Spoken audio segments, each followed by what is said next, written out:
Goeiedag geliefdes, dit is vir my wonderlik om weer saam met u rondom die woord van die Here te wees.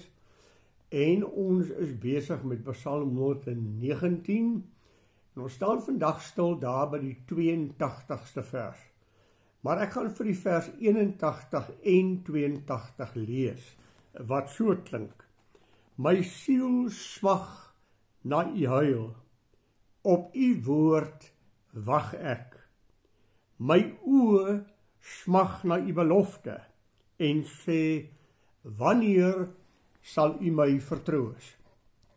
In die 81ste vers het ons gelees, my siel smag na u heil. Nou wanneer 'n mens praat oor hierdie heil, dan kan dit soveel goed beteken. Dit kan beteken verlossing, dit kan beteken vrymaking van bande, dit kan beteken uitredding uit situasies wat ek in is. Maar dan sê die psalmis, maar Here, ek wag op u woord.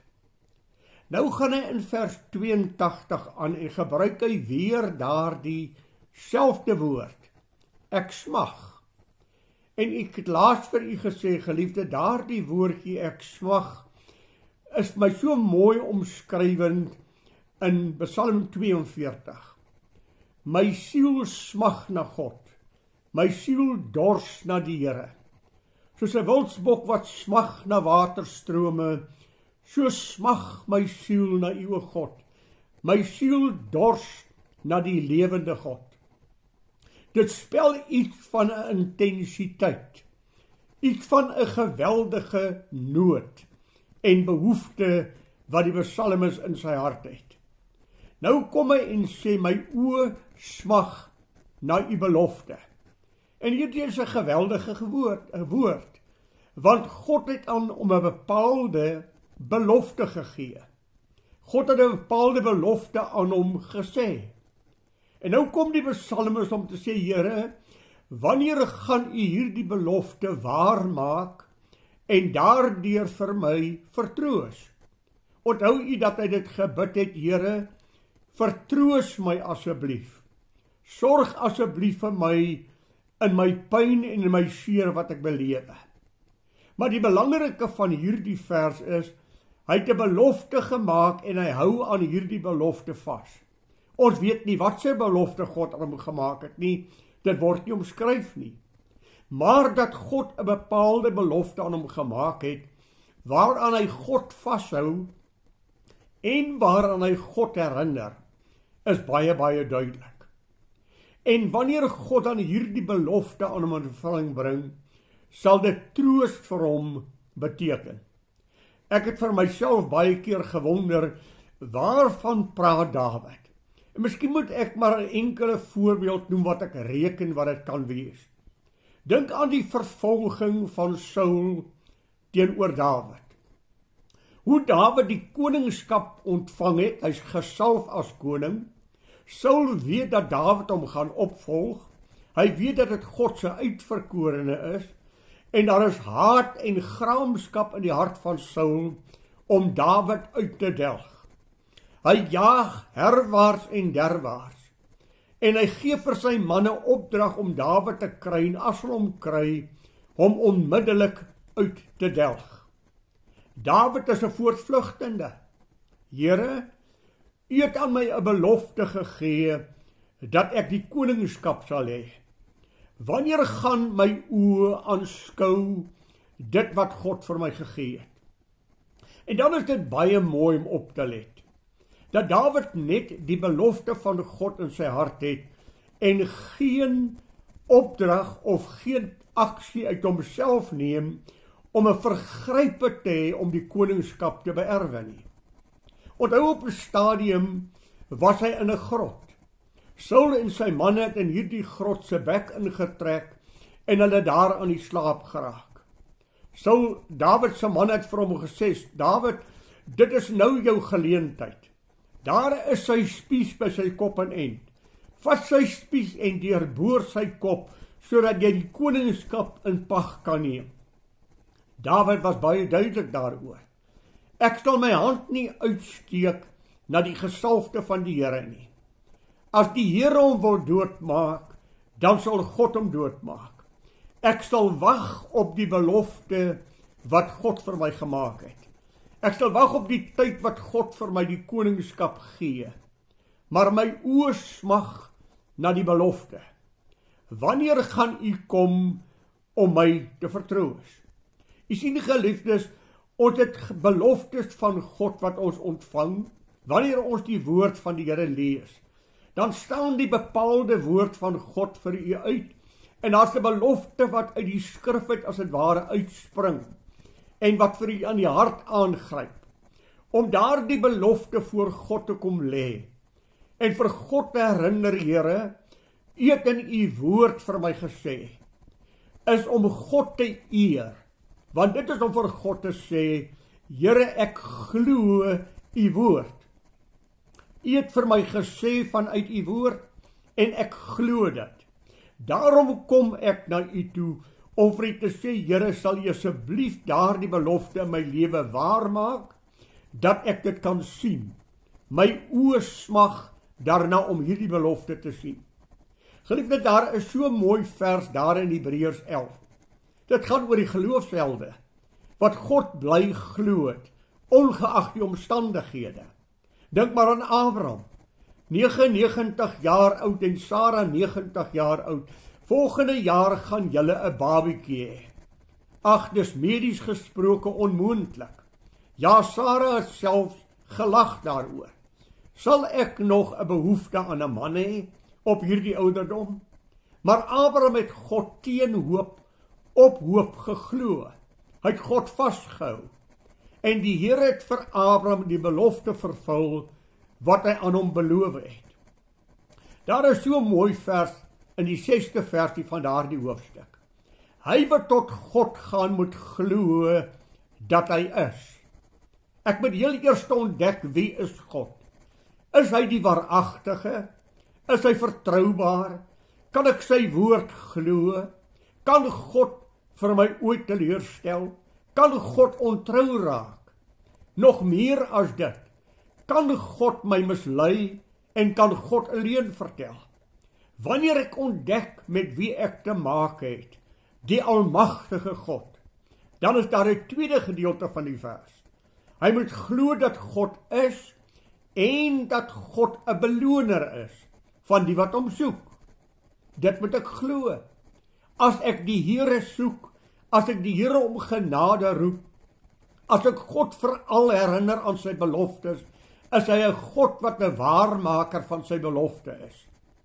Want dan sê die skrifgedeelte, as ek God nie glo nie, dat hy 'n beloner is vir die wat hom soek nie, dan kan ek God nie behaag nie. Daarom sal jy God nie lastig val, as jy God herinner aan sy beloftes nie. Die woord van die Here het 'n uitdruklike opdrag vir u en my. Julle het nie, omdat julle nie bid nie. Jesus Christus het gesê, bid dat julle kan ontvang, en dat my Vader in die hemel verheerlik kan word, deur die gebed wat beantwoord word. Ag, ek het so 'n mooi ou versie daar, in Markus, die 10de hoofstuk, en wel vers 24. Daarom sê ek vir julle, dis Jesus wat praat, alles wat julle in die gebed vra, glo dat julle dit sal ontvang, en julle sal dit verkry. Glo ek God? Kan ek daardie woord voor die Here kom lê en sê, Here, u het gesê dat ek maar vir u kan vra, en as ek vir u vra, dan sal u vir my gee. Daar is ook 'n mooi verhaal in Lukas 18 vers 1 wat begin met hierdie woorde. Hierdie gelykenis het Jesus aan hulle vertel, met die oog daarop dat 'n mens nie moet moedeloos word nie, maar moet bid. En hierdie verhaal het gegaan oor 'n vrou wat onregverdig behandel is. Dan gaan sy na die koning toe en sê, koning, doen reg aan my teenoor my teeparty. Dan stuur hy haar weg. Dan kom sy maar weer en sê, koning, doen asseblief reg teenoor my teeparty. Dan stuur hy haar maar weer weg. Maar hierdie vrou hou nie op om terug te kom nie. En uiteindelik sê die koning, Ek sal moed aan hierdie vrou reg betoon, want sy gaan nie ophou om na my toe terug te kom nie. Sy gaan aanhou by my aandring, sy gaan my as dit ware lastig val, en sy vat nie nee vir 'n antwoord nie. En dan sluit die Here hierdie gedeelte.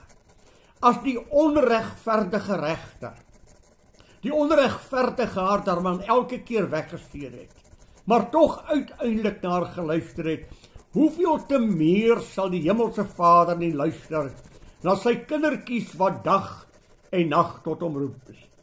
U sien, geliefde, God ondersoek ons harte.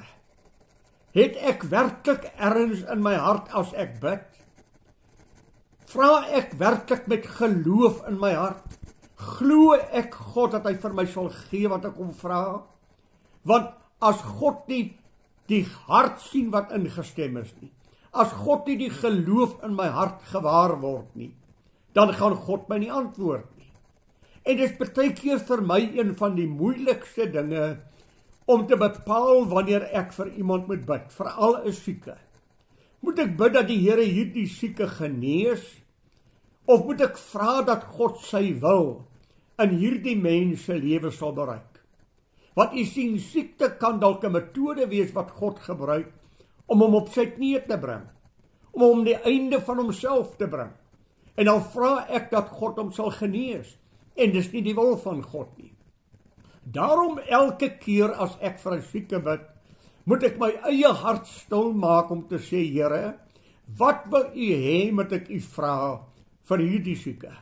En dan is daar tye wat ek weet, dat ek in my hart oortuig is, God wil hierdie man help, dan bid ek met die heerlikheid van God en met die gewaarwording in my binneste, God wil genees, en dan pleit ek by God vir sy genesing. Ander kere het ek nie daar die oortuiging nie. Dan bid ek, Here, bereik u doel in hierdie man se lewe. Want God se plan moet tot uitvoer kom. Die groot vraag wat 'n mens jouself vra wanneer jy bid is, hoekom bid ek? Wat is my motief as ek bid? Waaroor gaan dit werklik? Gaan dit oor behoeftes of gaan dit oor begeertes? Soos wat die Engelse woord sê, not your greeds, but your needs. Is dit iets wat ek werklik van die Here nodig het? Here, my oë smag na u belofte. My oë smag daarna dat u die belofte wat u aan my gemaak het, 'n werklikheid in my binneste sal maak. Want u sien, die geliefde, God sien nie die verkeerde nie. God sien nie sonde nie. En daarom sê Jakobus vir ons daar in Jakobus 1 vers 6 en 7. As ek dan bid, moet ek in die geloof bid. As ek nie in die geloof bid nie, dan sal ek God nie kan behaag nie. Dan is ek iemand wat 'n dubbelhartige hart het, en so 'n persoon moet nie verwag dat hy iets van God sal ontvang nie. Dawid herinner God aan 'n belofte. Dawid wil nie rus voor die Here, voor sy oë nie aanskou wat God vir hom beloof het nie. Maar God sal nooit die negatiewe seën nie. God seën nie hebsug nie. God seën nie gierigheid nie. Dan sê die Here, nee. Want u sien, gaan dit om sy eer, of gaan dit om my eer? Gaan dit om wat ek wil hê, of gaan dit oor die wil van God, wat in 'n bepaalde situasie moet geskied? Hy nooi ons om te bid. Hy wil hê ons moet hom vra. Hy wil homself aan ons bewys. Maar ons moet so waak, dat ons gebed nie net op onsself ingestel is, vir ons eie voordeel, vir ons eie seën, en dat ons net die heeltyd maanskyn en rose moet hê nie. Maar dat ons moet bid soos hy ons geleer het. Vader, laat u wil geskied. In die hemel, so ook op die aarde. U wil. Dit wat u in my lewe wil bereik, dat dit gebeur. Dan lyk dit baie keer so asof God verkeerde dinge doen, hè. Dink dit in 'n oomblik wat God vir Paulus in die tronk laat opsluit. Die grootste evangelis van daardie tyd. 'n man wat 80% van die Nuwe Testament geskryf het, word in die tronk opgesluit. Is dit nie 'n geweldige fout nie? Het God nie 'n flater begaan nie? Nee. Nee, God het vir Paulus in die tronk gesit, sodat hy daar in die tronk briewe skrywe. En hierdie briewe wat hy skrywe, is vir jou en my in die Bybel opgeneem. Sy brief aan die Efesiërs, aan die Galasiërs, aan die Filippense, aan Timoteus, aan Titus, so kan ons aangaan. Elke skrywe van Paulus in die Bybel het in die tronk geskrywe. En God het hom daar geplaas om vir ons die Bybel vir die toekoms daar te stel, sodat ons iets kan hê waaruit ons God leer ken en die waarhede van God gewaar kan word. So dis nie 'n fout wat God gemaak het nie. God het hom daar geplaas met 'n goddelike doel. Daarom is dit belangrik dat ek en u sal weet, wanneer daar dan dinge in my lewe gebeur, dat ek vergenoegd sal wees met wat in my lewe gebeur, ongeag wat dit is, want ek glo in God. Alles in my lewe wat met my gebeur, het God 'n doel mee. God laat nie toe dat die duiwel my sommer net rondgooi en my rondslinger nie. God laat my nie sommer net oor aan die noodlot nie. Alles wat God in my lewe doen, doen hy vir my voordeel, en elke situasie wat hy my inplaas, leer hy my 'n aspek van homself, leer hy my om geloof te hê, leer hy my om lankmoedigheid te hê, en leer hy my bo alles om God te eer. Paulus het ook tot die Here gebid, Here, sal U nie asseblief hierdie doring uit my vlees verwyder nie. Ons weet nie wat dit was nie. Dit kan mense wees wat vir hom sy bediening swaar gemaak het. En hy vra, Here, wil U nie asseblief net hierdie mense miskien net skuif, dat hulle nie so my bediening verontreg nie. Dit wat kan miskien blindheid wees. Wat sekere mense sê, Paulus sê, kyk met wat 'n groot letters ek skrywe. En daar is sekere van die briewe wat Paulus gedikteer het, wat iemand anders geskrywe. En al wat die Here vir hom gesê het is, Paulus, my genade is vir jou genoeg. Jy is onder my genade te midde van die krisisse wat jy beleef. En dan was daar ander gevalle, waar Paulus hierdie hooggeleerde man, hierdie intellektueel, homself so 'n bietjie verhef het en gedink het dat hy belangrik is.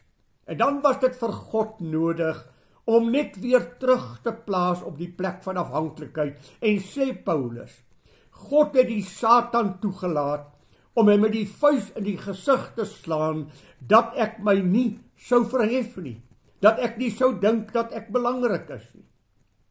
Al wat ek weer vir u wil sê, geliefde, God maak nie foute nie.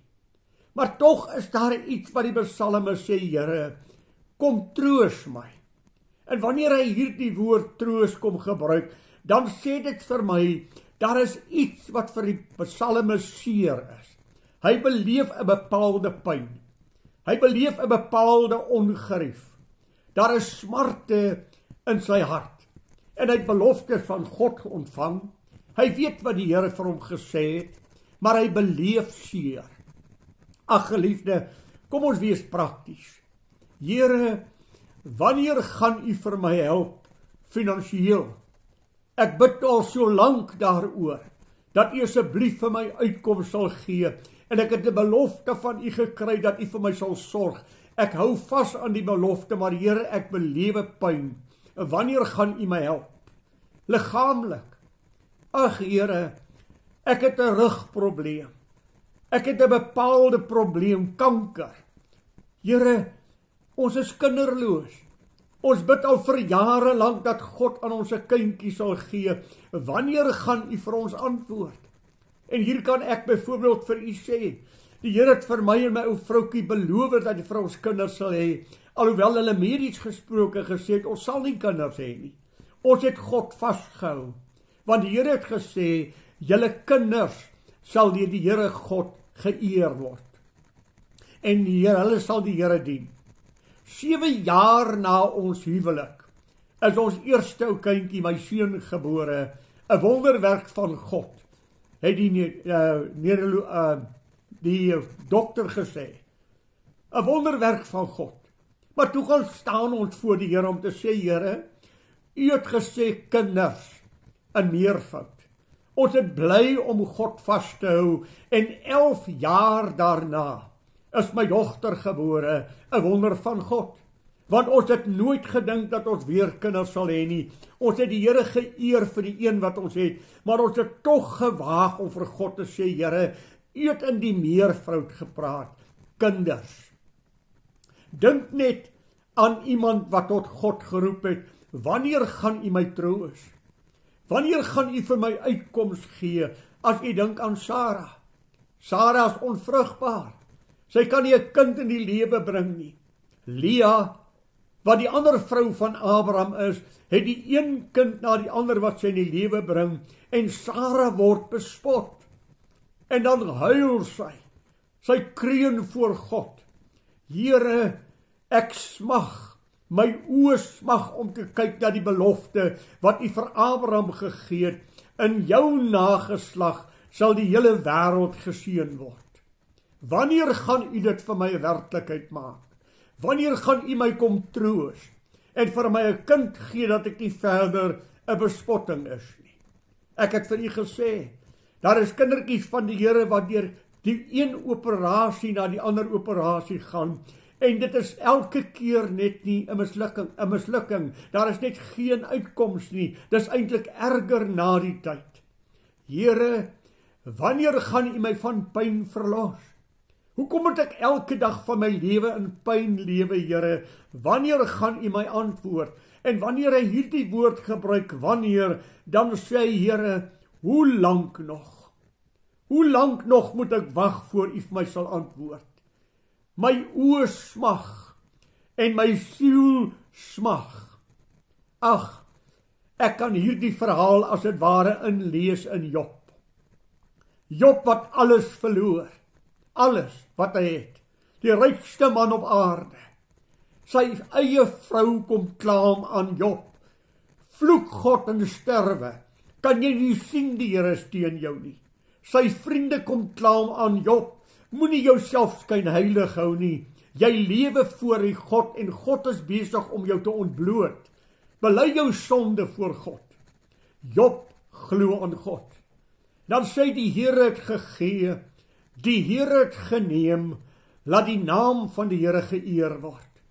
En sê ook, al wil hy my doodmaak, nogtans sal ek aan hom bly vashou. Job het nie geweet van die uitdaging wat die Satan aan God gestel het. Dit gaan so goed met Job omdat U hom so beskerm. Maar laat hom 'n bietjie in my hande, dan sal U sien of hy nog vir U sal glo en of hy U sal vervloek. Satan is losgelaat oor die lewe van Job met net een uitsondering: jy mag nie sy lewe neem nie. Hy sit op 'n ashoop, krap homself met potskerwe om sy swere 'n bietjie verligting te bring. Hy is die smaak van mense om hom, maar Job bly aan God glo. Here, my oë smag om die heil van God te sien. My oë smag om die vertroosting van God te ken. En ek ken die einde van die verhaal.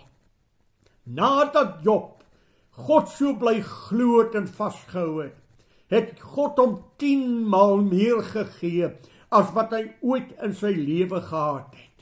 U sien, geliefde, om God te glo, om te sê, Here, U het gesê, ek kom na U toe met 'n belofte wat U vir my gegee het. Ek kom na U toe op grond van die beloftes van die skrif.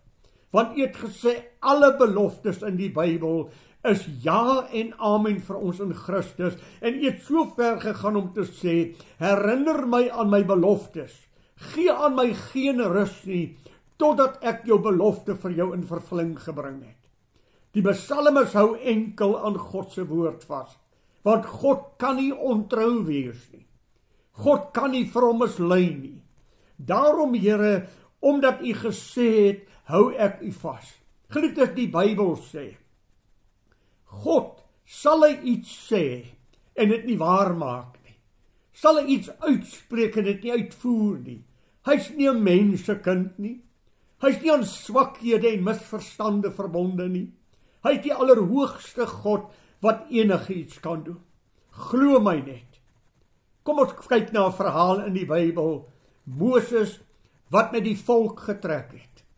En dan die volgende oomblik kom Farao met al sy strydwaans, met sy dapperste mense en die aarde bewe, soos hy met sy leermag en sy strydwaans aangejaag kom. Here, wat moet ek doen? Moses, vergeet wat agter jou is. Kyk wat voor jou is, die Rooi See. Vat daar die staf van jou en sit hom op die water, en die water sal kloof. 'n sterk wind sal waai, en die water droog blaas, en julle sal droogsvoel deurstap, sonder 'n modderkolletjie aan julle voete. Moses glo God, al sien hy niks. Die Here het gesê, en ek sal reageer op God se woord. Hy sit sy staf op die water, en die water kloof. So wat 2 miljoen Israeliete trek deur. En toe hulle aan die ander kant kom, het die vyand nog die hele tyd in 'n wolkie verdwaal gebly aan die oorkant van die rivier, omdat God hulle daar in 'n wolk laat verdwaal het. Toe hulle aan die ander kant kom, vat God die wolk weg. Die Egiptiese leer jaag agter Israel aan, en God sê Moses, sit jou staf weer oor die water, strek dit uit oor die gekloofde water, en die water vloei terug, en die Egiptenare se strydwaans en manne het in die modder vasgeval, en hulle is almal uitgedelg. Moses het God geglo. Gaan lees 2 Konings die 6de en die 7de hoofstuk. Daar is hongersnood in Samaria, in so mate dat maans hulle kinders opeet. Daar is erge hongersnood. Dan sê die profeet, môre sal God vir julle uitkoms gee en sal kos so goedkoop wees, dit sal as dit ware niks kos nie. Die adjudant sê, al sal God ook vensters in die hemel oopmaak, o koning, dit kan nie gebeur nie. Waarop die profeet sê, jy sal dit met jou oë sien, maar jy sal nie 'n krieseltjie daarvan eet nie. Daar is 4 melaatse manne in die veld. Melaats, hulle kan nie in die stad kom nie. Hulle gaan na die leer van die vyand toe, wat Samaria beleer het. Daar is niemand in die laar nie. Hulle eet hulle magies knippeldik. Dan sê hulle, ons doen nie reg nie. Ons moet vir die koning gaan vertel, want daar is daagliks mense wat sterwe in die stad Samaria. Ons moet vir die koning gaan sê, hy moet kom, hier is hordes kos. Die boodskap word gegee. Uiteindelik maak hulle die hekke van Samaria oop en die mense storm uit. En die adjudant wat gesê dis onmoontlik, word deur die mense vertrap. U sien, die profeet het gesê, die profeet het geglo. En daarom het die profeet gesê, so sê die Here, môre sal daar vir julle uitkoms wees. Onthou jy vir Paulus op die boot? 2 weke lank is hulle op die see getuister, dat hulle alle hoop om te lewe laat vaar het. Ons sal nooit uitkom nie, dit is oorweldigend, ons gaan sink. En dan een oggend staan Paulus op en sê, manne, skep moed en eet. Want God het in hierdie nag sy engel gestuur, en die engel het vir my gesê, die boot sal vergaan, maar nie een van julle sal sterwe nie, en ek glo God, dat het sal wees soos hy gesê het. Eet, die boot het vastgehaak, soos God gesê het. Die boot is uit mekaar geslaan, en almal wat kon swem, moes swem, maar dan sê die Bybel so mooi, en die wat nie kon swem nie, het God planke voorsien, en hulle het almal op die strand uitgedrywe, en daar is nie een van hulle vermis nie, want hulle het God geglo. Ons kan baie aanslae belewe, geliefde. Ons kan baie krisis sê, wat Dawid sê, Here, my oë smag om te sien, wanneer u belofte aan my gaan waarmaak, en u my gaan vertroos. Psalm 34 vers 20 sê, menigvuldiglik is die teëspoede van die regverdige, maar uit die almal verlos die Here hom. Daarom wil ek jou net kortliks herinner. Geliefdes, moenie toelaat dat die duiwel jou ongeloof in jou hart laat kry nie. Moenie toelaat dat die duiwel jou die beloftes van God laat vervaag nie. Glo God, ongeag jou omstandighede, want hy is die God van wonderwerke. Hy is die God van redding, hy is die God van uitkoms, maar buig voor hom, lewe voor hom, erken hom. En geliefdes, kry die Jakob gesindheid in jou hart wat sê, Here, ek weier om u te laat staan, totdat u my geseën het. Hy nooi ons uit daartoe. Julle wat die Here herinner aan sy beloftes, moenie rus nie. Hou aan, totdat God die uitkoms gegee het. Here, my oë smag na u. Belofte wat u my gegee het. Wanneer sal u my vertroos? Hoe lank nog, Here? Op die bepaalde tyd, wat God weet wat die regte tyd is, gaan hy. Sy gedagtes is nie ons gedagtes nie, maar sy gedagtes is hoër as ons gedagtes. En sy weë is hoër as ons weë. Ons sien in 'n spieël en in 'n raaisel. Maar eendag sal ons ten volle sien en dan sal ons verstaan. Ons verstaan nie altyd die weë van die Here nie. Maar ons weet dat ons God sê, hy wat in God glo, alles sal vir hom ten goeie meewerk, omdat God met hom is. Geliefdes, dit is seker die grootste woord wat jy in jou lewe ooit kan sê. Die Here is my herder. Niks sal my ontbreek nie. Die Here is my herder. Niks sal my ontbreek nie. Daarom sê hy ook daar in Jesaja 42 vers 10. Kyk nie angstig rond nie. Ek is jou God. Ek het jou by jou naam geroep en jy's myne. Hou net vas aan my. Glo net, want ongeloof kan God nie seën nie. Hy kan net die mens seën wat hom glo. Wie is daardie persoon wat vir hom sê, Here, wanneer gaan u my vertroos? Ek glo in u. Ek hou vas aan u. Asseblief, Here, maak u hand vir my oop en skenk aan my u goddelike genade. Wanneer gaan u my vertroos? Hy sal kom, geliefde. Hy is nie ontrou nie. Hou net vas, hy het 'n bepaalde doel wat hy bereik. Met jou of in jou. Maar God weet wat hy doen en hy maak nooit 'n fout nie. Mag die Here vir u seën, mag u God op 'n besondere manier belewe en mag u vooruitgang in die Here vir almal rondom u baie duidelik wees. Die Here seën. Goeiedag vir u.